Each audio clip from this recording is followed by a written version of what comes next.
speaking of breathing in and breathing out, breathing's important. One of my favorite activities. So yeah, you've spoken a lot about this, and you've written about it too.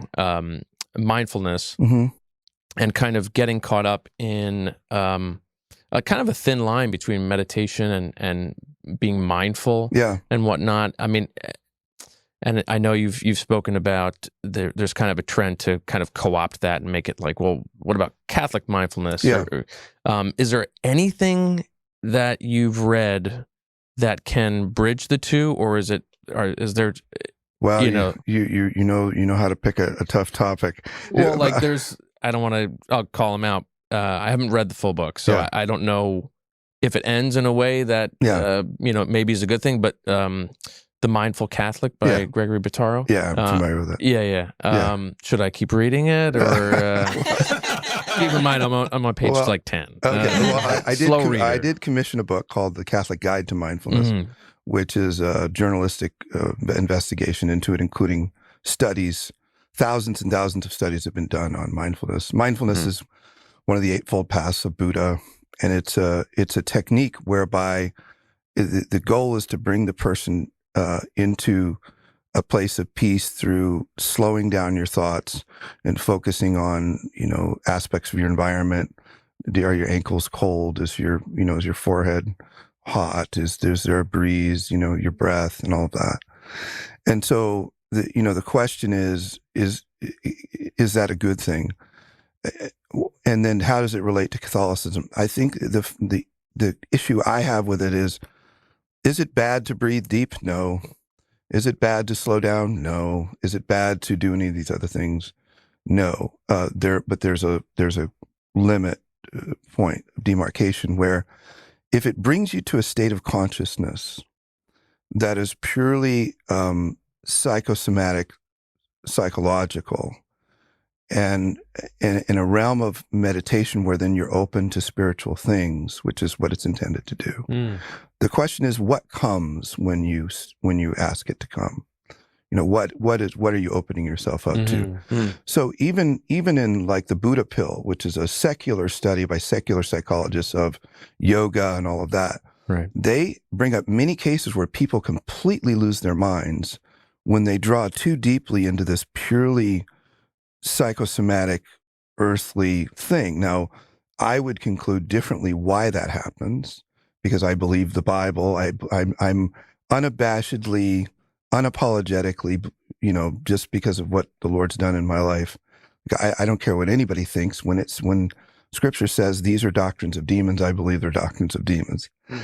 I just have too much experience that says, it's a problem. So there's this limit to what you can do without entering into the spiritual, and you can slip into the spiritual without intending to. And then what spiritual are you slipping into? Now, in terms of this book and Greg, I don't like to talk about individuals. I have spent, hours talking with him about his theories. He believes that it's parallel to some Catholic spirituality. I believe he's completely, totally, 100% deluded, and I believe there's a lot of money to be made in it. But do I think he's a bad guy? No.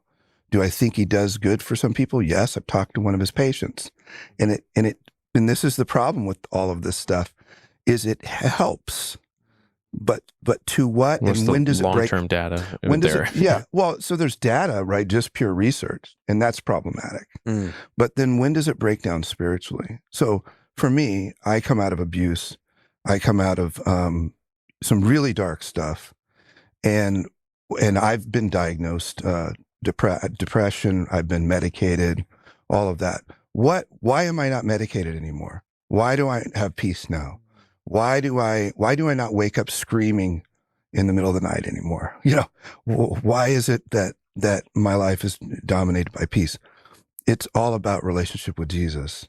It's not about any of that kind of stuff. So I didn't get free from any of that. I got free from memorizing scripture, from going from somebody telling me you're a worthless piece of crap to, that I was so beloved by God that he conceived of me before the foundation of the world, which I quoted Ephesians 1 a minute ago, you. And he looked, he looked at you, Ryan, and he said, wow, you're beautiful. I want you to come. And he drew you into existence, and he placed you in your mother's womb, and he formed you, and he knit you together. So you're an amazing creature, right? So am I. And replacing the lies with those truths is what was what began to set me free and to give me the peace that passes understanding. I mean, I'm not saying I'm always peaceful. I mean, I had an interesting experience on the way here where we had a 15-minute layover between flights, and I'll just be frank, I was pissed about it because we did it to ourselves, right? So I'm not being weird. But what's normal, I mean, for me is peace. So I think that Jesus said, my peace I leave you, my peace I give you, not as the world gives. Buddha can give you something as the world gives. Right. Buddha's a creature.